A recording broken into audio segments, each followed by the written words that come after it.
안녕하십니까. 반갑습니다. 쪼맹입니다. 오늘은 일렉기타 초보자분들이 자주 하는 실수 10가지에 대해서 알아보겠습니다. 저도 예전에 이런 실수를 굉장히 많이 했고 아마 많은 분들이 공감하실 거라고 생각합니다. 오늘 영상에서는 좀 많이 나오는 얘기들보다는 정말 기초적이지만 사소해서 놓치기 쉬운 하지만 중요한 부분들을 짚어보겠습니다. 첫 번째, 손 씻기 그리고 기타 닦기. 기타를 치기 전에 이 습관을 들이시지 않은 분들은 기타나 쳐야지 하고 그냥 기타를 쳐요. 그런 경우에는 넥이나 지판 그리고 줄에 우리 손에서 기름 나오죠. 특히 땀 많으신 분들 그대로 다 묻히면서 연주를 하는 거예요. 특히 메이플 지판이신 분들은 지판 색깔이 어둑어둑해지는 경우가 있죠. 그게 손에서 땀이 나와서 다 베어드는 건데 연주하기 전에 꼭 손을 씻고 연주가 좀 길어지면 중간에 손을 씻는 게 좋고요. 손을 씻으면 느낌이 좀 달라져요. 연주하기 전에 꼭 손을 씻으시고 그리고 많이 놓치시는 부분들이 핸드크림 같은 거 바르지 마세요. 기타 칠 때만큼은 바르지 않는 게 좋습니다. 기타 연습 다 끝나고 바르시는 걸 추천드리고요. 그리고 기타 치기 전이랑 후에 이런 천이 있죠. 이런 융으로 기타를 닦아주세요. 치기 전에는 그렇다고 쳐도 친 다음에는 꼭 닦아주는 게 좋습니다. 우리 이런 손 기름들이 기타의 수명에도 영향을 주고요. 여기 있는 프렛 같은 경우에 니켈 소재인 경우가 많죠. 그런 경우에는 우리 손 기름으로 인해서 부식될 수가 있고 줄 같은 경우에도 코팅 줄이 아니면 부식이 됩니다. 줄의 수명에 안 좋은 영향을 끼치기 때문에 손을 꼭 씻고 기타를 치기 전이나 다 치고 나서 이렇게 한번 닦아주세요. 이렇게 막 열심히 닦을 필요도 없고요. 쓱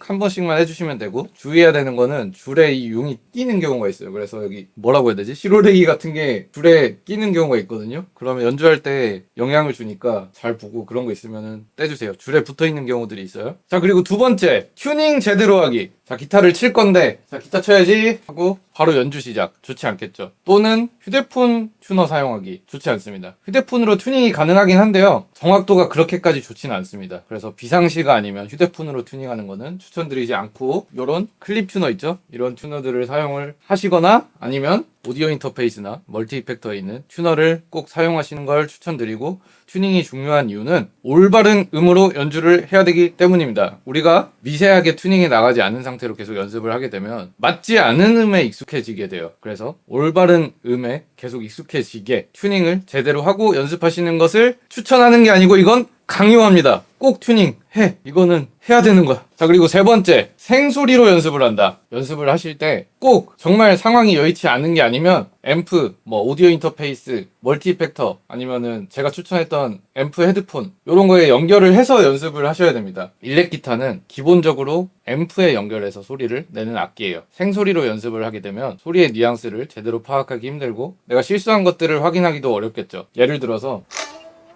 이렇게 하면 사실 벌써 잡음이 굉장히 많이 나고 있는 상태거든요. 근데 이렇게 생소리로 들어서는 잘 모르겠죠. 이런 부분을 체크하기 위해서라도 꼭 연결을 해서 연습을 하시는 걸 추천을 드리고, 그런 과정에서 또 어떤 톤으로 연습을 해야 되는지 알아가는 단계가 있기 때문에 생소리로 연습하시는 것은 금지입니다. 자, 네 번째, 욕심 부리지 않기. 보통 어떤 곡을 연주하려고 기타를 시작하신 분이 많은데 곡 전체를 처음부터 치려고 하면 안 됩니다. 처음부터 너무 많은 부분을 연습을 하려고 하면 금방 지치고 흥미를 잃기 쉽고 무엇보다 연습 효율이 떨어져요. 그러면 어떻게 연습을 해야 되냐면 곡의 어떤 특정 파트, 인트로면 인트로, 벌스면 벌스, 또는 두 마디, 네 마디 쪼개서 앞에 부분을 먼저 연습을 하고 뒤에 부분을 또 연습을 하고 그 다음에 쳐서 잘 되면 또 다음 부분을 연습하고 이런 식으로 넘어가시는 게 좋아요. 그리고 원곡 속도로 처음부터 연주하려고 하지 마세요. 원곡 속도에 맞춰서 연습을 하고 있으면 100% 틀려요. 그쵸? 틀리실 거예요. 저희가 그랬었으니까. 근데 계속 틀려요. 왜냐하면 내가 할 수 없는 속도이기 때문에. 그래서 내가 할 수 있는 속도로 연습을 먼저 하시고 그 다음에 속도를 올리는 게 효율적인 연습 방법입니다. 요즘에 유튜브 재생 속도 조절하는 기능이 되게 세부적으로 나눠져 있더라고요. 예전에는 0.5배속, 0.75배속 이렇게만 가능했는데 지금은 세부적으로 속도를 조절할 수 있으니까 내가 연주하기에 편안한 속도부터 연습을 해서 속도를 차근차근 올려가시기 바랍니다. 자, 다섯 번째, 메트로놈 틀고 연습하기. 많은 초보자분들이 메트로놈 연습을 귀찮아 하시는데요, 있는데요. 정확한 리듬감을 위해서는 메트로놈 연습 필수입니다. 메트로놈 연습을 해보신 분들은 정말 재미없게 느끼실 거고 실제로 재미가 없지만 정확한 박자 감각을 키우는데 필수입니다. 제가 레슨을 할 때 저는 박치인데 할 수 있을까요? 하시는 분들이 되게 많아요. 근데 사실 대부분의 분들은 박치가 아니세요. 그냥 박자를 타본 적이 없고 박자 연습이란 걸 해본 적 없기 때문에 내가 박자를 못한다고 생각을 하시는 건데 막상 메트로놈 연습을 하시면 대부분의 분들은 박자를 잘 잡으세요. 그래서 처음에는 느린 템포부터 시작해서 메트로놈 연습하시는 걸 추천드리고 재미없는 메트로놈 연습보다는 내가 지금 카피하고 있는 곡들을 메트로놈을 틀어놓고 연습해 보시는 거를 추천드립니다. 자, 6번째, 노이즈 컨트롤과 뮤트. 일렉 기타는 아니죠. 모든 악기는 음을 내는 것보다 원하지 않는 소리를 안 내는 게 더 중요해요. 모든 음은 의도대로 나와야 되는 겁니다. 일렉 기타는 내가 연주하고자 하는 줄 말고 다른 줄을 건드리면 잡음이 발생하기 굉장히 쉬워요. 제가 3번 줄 9프렛을 연주한다고 생각했을 때 3번 줄 9프렛 소리만 나야겠죠. 그쵸? 근데 이 음을 내는 데만 집중을 하면 안 되고, 자, 지금 같은 경우에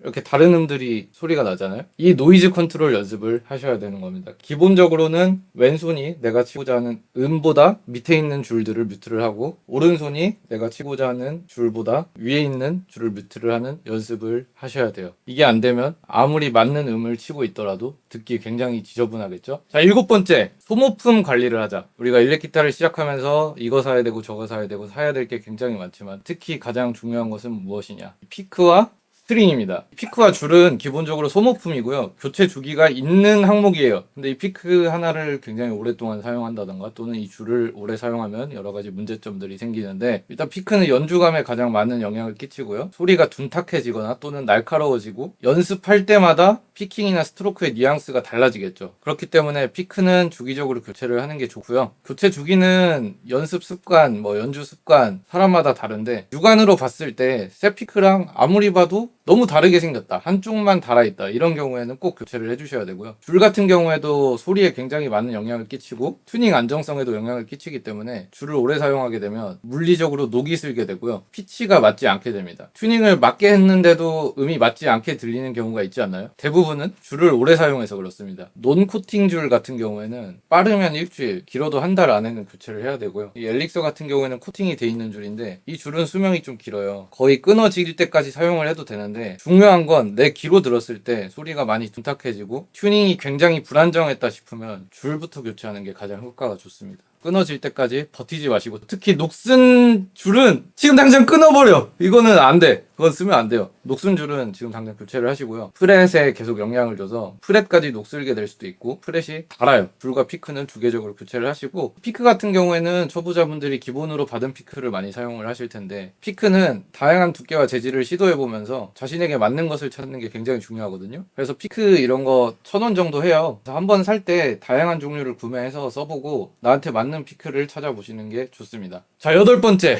음악을 잘 안 듣는다. 기타라는 게 결국 악기고, 악기는 음악을 연주하는 거죠. 연주만 하지 마시고 다양한 음악을 들어주세요. 귀를 키우는 것도 실력 향상의 일부분입니다. 내가 소리를 내려면 어떤 소리를 내야 하는지 알고 있어야 되잖아요. 그래서 연주 연습만 할 게 아니고 내가 카피하려고 하는 곡도 많이 들어보고, 여기선 이런 소리가 나는구나, 여기선 이렇게 연주한 것 같은데, 같은 생각을 하시면서 음악을 들어보면 굉장히 좋습니다. 단순하게 음악을 틀어놓고 공부하고 설거지하고 이런 것도 나쁘지는 않은데, 특히 기타 소리에 집중해서 음악을 한번 들어보시면 새로운 점을 발견하실 수 있을 겁니다. 그리고 또 다양한 장르의 음악을 들어보시면 기타를 연주하는 데 있어서 많은 영감을 얻을 수 있겠죠. 자, 9번째, 롤모델 찾기. 여러분, 닮고 싶은 기타리스트 3명 이상 떠오르시나요? 좋아하는 기타리스트를 최소 3명 이상 정해보세요. 이렇게 하면 내가 추구하고 싶은 스타일을 정확하게 알 수 있습니다. 처음 기타를 시작할 때 어떤 곡을 연습해야 되나요? 같은 질문을 많이 하시는데, 내가 하고 싶은 방향을 정해놔야 됩니다. 내가 좋아하는 기타리스트를 정하면 내가 하고 싶은 스타일이 명확해지고 그런 스타일의 연주를 배우고 싶은 동기가 되는 거예요. 그렇게 하면 내가 어떤 방향으로 연습을 하고 어떤 기타리스트가 되고 싶은지 구체적인 목표를 세울 수 있게 되겠죠. 자, 마지막 10번째, 자기 연주 모니터링하기. 기타를 단순히 1시간, 2시간 연습하는 것도 좋지만 내가 내 연주를 기록하고 그것을 다시 확인하는 과정이 연습에 굉장히 도움이 됩니다. 연주를 하는 동안에는 연주에만 집중을 하게 돼서 놓치고 있는 부분들이 있을 수 있어요. 녹음이나 영상 촬영을 하게 되면 내가 알지 못했던 나의 실수나 올바르지 않은 자세, 습관을 알 수 있기 때문에 스스로 피드백을 할 수 있게 되겠죠. 그리고 기록들이 모이게 되면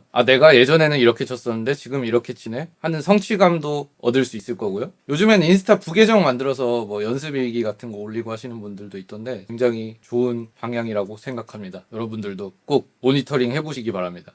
자, 오늘은 일렉기타 초보 여러분들이 절대 하면 안 되는 실수 10가지에 대해서 알아봤는데요. 오늘 말씀드린 내용들을 잘 기억하고 연습하시면 분명히 즐겁게 기타를 연주하실 수 있을 겁니다. 제가 놓친 부분들이 있거나 더 궁금하신 점이 있다면 댓글로 남겨주시고요. 다음에는 일렉기타를 시작하기 전에 알아야 되는 정보들을 좀 정리해보려고 합니다. 근데 오늘 영상 초보자분들이 안 보고 고인물들이 볼 것 같은데 아무튼 오늘도 시청해주셔서 감사드리고 더 재밌는 영상으로 돌아오도록 하겠습니다. 감사합니다.